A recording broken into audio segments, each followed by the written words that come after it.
Salut à tous les dingues de cartes Pokémon. Aujourd'hui on se retrouve pour une Pokéexpo d'exception. Une Pokéexpo qui moi me fait le plus grand bien de vous présenter. De vous la présenter cette Pokéexpo. C'est la Pokéexpo de la série Versus. Alors la série Versus, juste que vous vous rendez compte, parce que je vais vous le dire tout de suite, ça va se faire en plusieurs parties.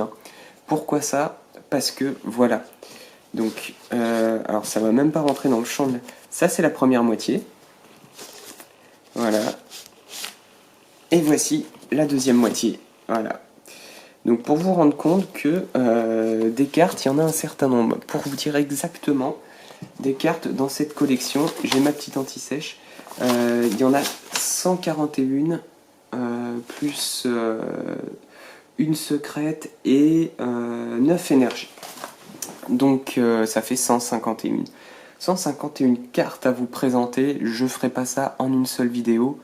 Voilà, ce que je vous propose, c'est que déjà je vous fasse un petit speech pour vous expliquer tout simplement cette série. Donc la Pokémon Versus Series est sortie uniquement au Japon en août 2001. C'est la première série à mettre en service la fameuse e-Series.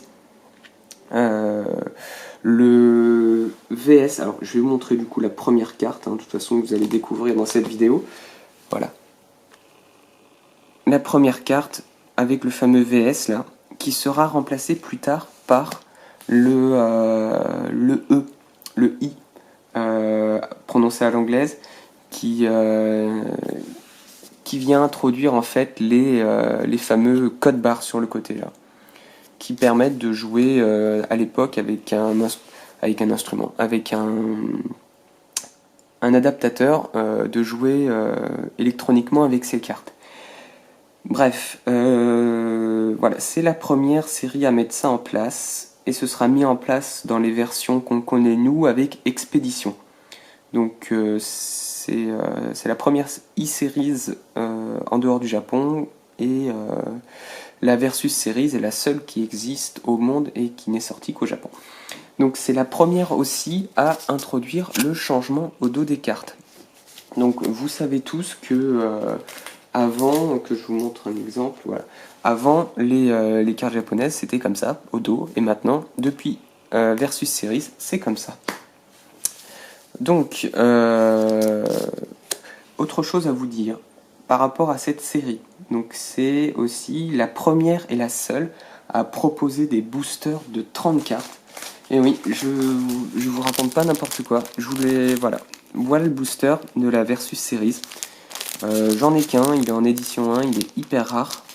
Et il est énorme. Regardez l'épaisseur un peu du truc. C'est juste énorme.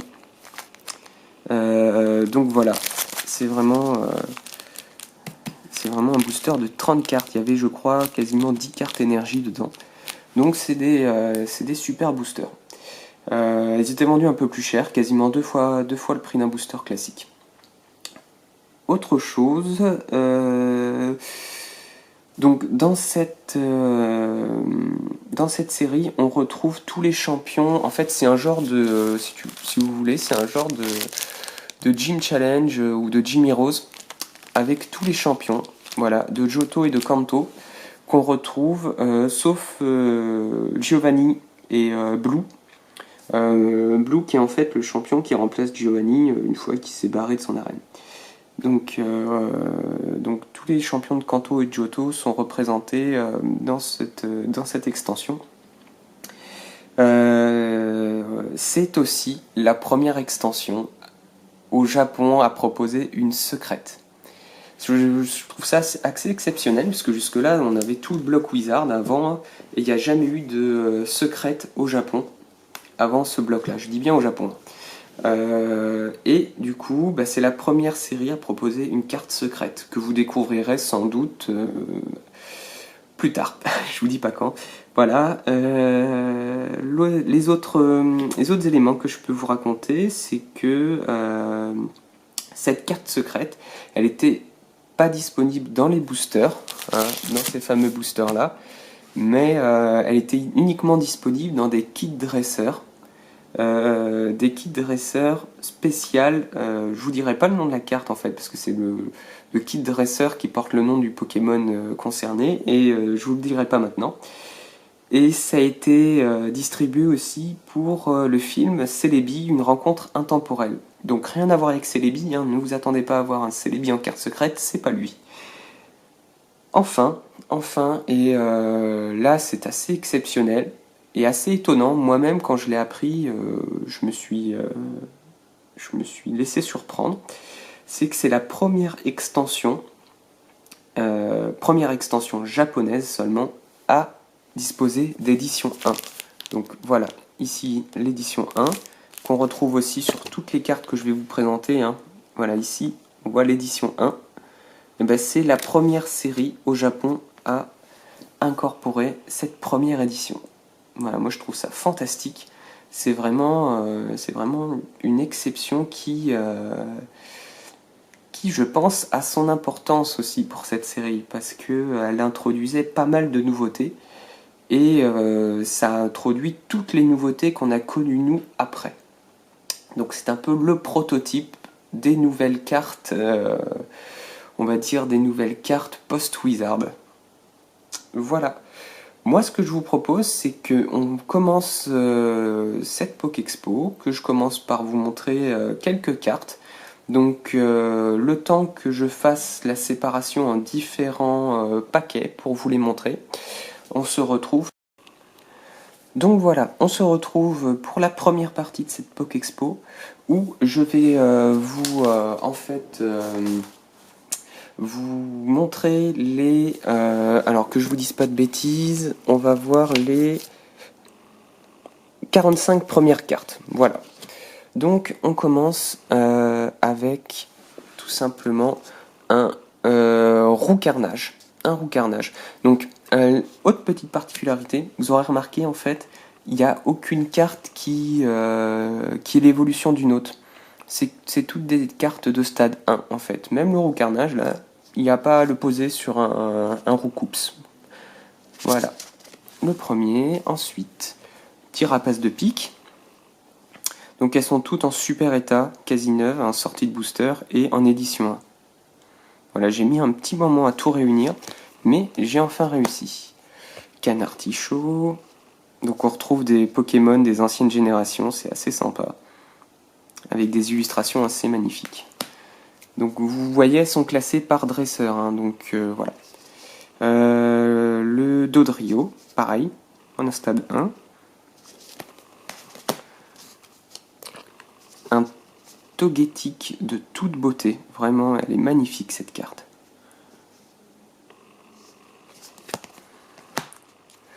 Je sais plus son nom à lui, désolé. Mais parfait, hein, vraiment une très belle carte. Et notre première carte rare, tout simplement un Hermure holographique. Et là, elle est magnifique cette carte. On est dans les débuts des Pokémon acier en plus. Les débuts, non. Ça fait déjà quelques séries qu'on en fait, mais bon. C'est pas très courant, on va dire. Et je la trouve magnifique. Le graphisme est toujours très subtil sur les cartes japonaises, ça fait plaisir. Ensuite, on change de dresseur. Attendez, je crois. Oui, on change de dresseur, pardon. Un petit Papillusion. Toute mignonne comme carte, vraiment très belle. Dardanian, que voici. Alors, à savoir que dans cette série, en fait, il y a eu, sauf pour Pierre, qui a 2 cartes, Pierre a 2 cartes, et les 2 cartes de Pierre sont par des dessinateurs différents.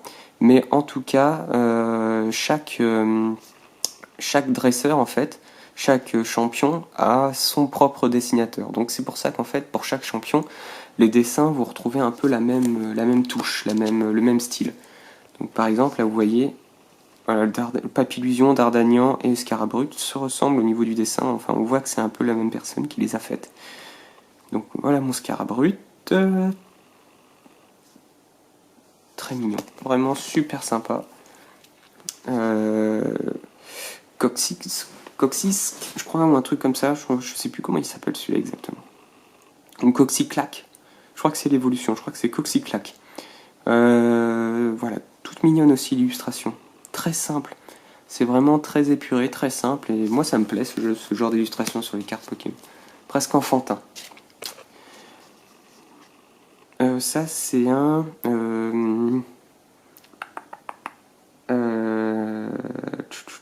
je sais plus. Je vais pouvoir vous dire le nom en anglais, mais du coup... Ah mais si, pardon. Si, parce que du coup, en anglais, c'est le même qu'en français. C'est Yanma. Qui doit être le même en japonais, d'accord, d'ailleurs. Donc c'est Yanma. Autant pour moi. Et notre deuxième carte rare, et là, on touche quasi à la perfection, parce que celle-là, elle est magnifique. C'est le Cisaiox holographique. La 13 sur 141. Et vous voyez, sur les holographiques, même le versus est holographique. Hein. Donc je vous mens pas, vous voyez bien. Et ouais, cette carte, elle est magnifique. Vraiment parfaite, quoi. On change de dresseur avec un Mélodelphe.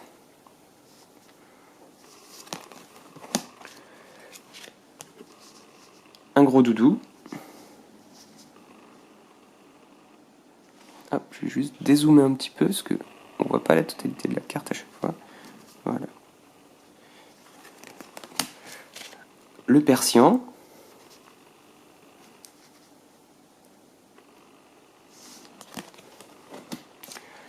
Excellang.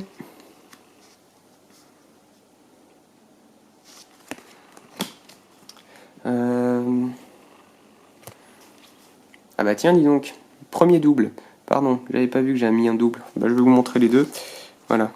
Dans ma série, voilà, j'ai les deux cartes, c'est pareil. D'ailleurs, pour ces cartes, les doubles, donc les doubles qui sont tous en édition 1, je les revends sur ma page eBay, que vous aurez en lien dans la description. Et si vraiment ce sont des cartes qui vous font plaisir, n'hésitez pas. Allez-y, faites-vous plaisir. Moi, je les mets en vente à pas trop cher en plus. Elles sont aux enchères, donc faites-vous plaisir. Ensuite,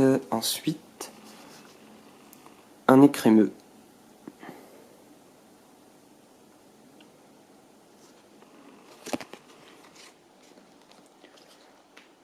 Et on change de dresseur. On attaque avec un Fenard. Voilà le Fenard. Le renard à 9 queues. Très célèbre renard à 9 queues des... comment dire, de la mythologie chino-japonaise. Ectoplasma.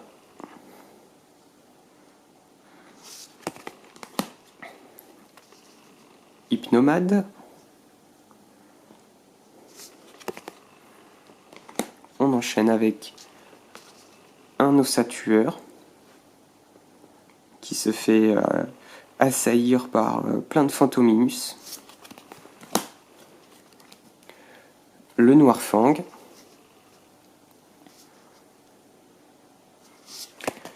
Et notre troisième carte rare, un cornerbre. Le cornerbre rare holographique en édition 1. Sachez qu'il y a sa copie en vente sur mon eBay. Hein. Donc je l'avais eu en double, donc vraiment, allez-y, jetez-vous dessus parce que cette carte-là est exceptionnellement rare. On continue avec donc, je sais pas si c'est pas Polychambre ça, je sais plus. Dites-moi vous, puisque vous connaissez le nom de ce Pokémon. En tout cas, en anglais c'est Misdreavus. Voilà. On enchaîne avec un nouveau dresseur, avec le Raichu, le Magnéton,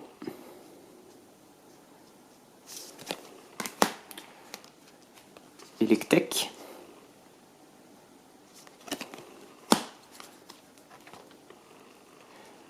Voltali, pardon, c'est une évidence, Voltali,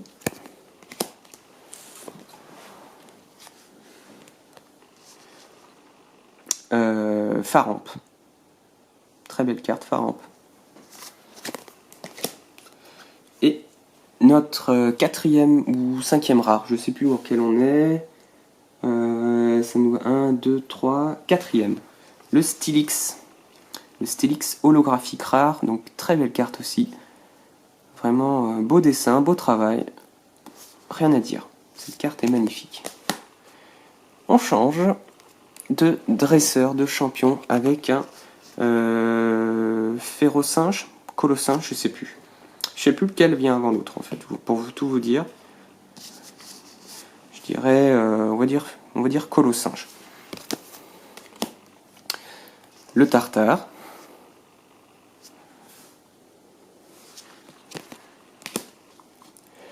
Le Rhinophéros ou Rhinocorne, pareil là, je sais pas.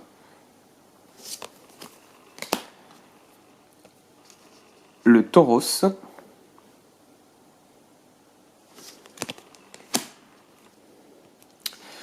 Le Grande Bulle, je crois. Ouais, c'est ça, Grande Bulle, je crois.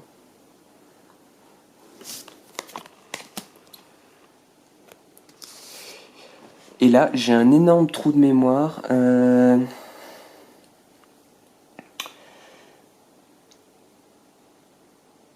Non, ça me reviendra pas. Écoutez, je connais ce Pokémon, mais là, j'ai un trou de mémoire. Je suis désolé. Du coup, là, on change de champion. Et on commence avec un Lamentin. Le Crustabri, pardon, pas facile à dire. Et elle est magnifique. L'illustration, je la trouve vraiment magnifique. Sur cette carte-là, particulièrement.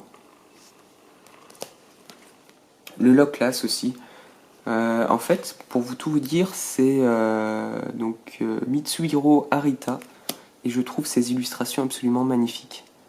D'ailleurs, ça tombe bien, parce qu'on va finir sur lui, cette première partie de vidéo.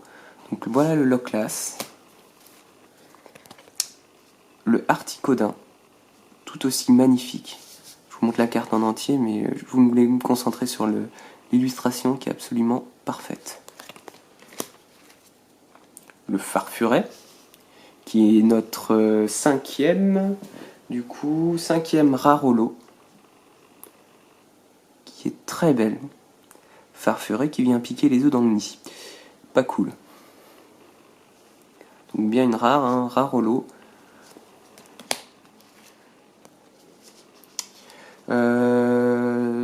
Cochignon, je crois. Très belle illustration aussi. Et enfin, on va finir par un Pokémon dont je ne me souviens plus du nom. C'est un peu ridicule de finir là-dessus, mais bon, écoutez, voilà. En tout cas, vraiment super sympa à vous de m'avoir suivi jusqu'au bout. J'espère que cette première partie de Pokéexpo vous fait plaisir à voir.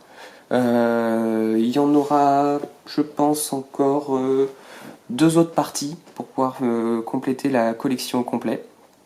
Et vous les aurez très bientôt. Voilà. En tout cas, n'hésitez pas à y aller de votre commentaire, de votre pouce bleu.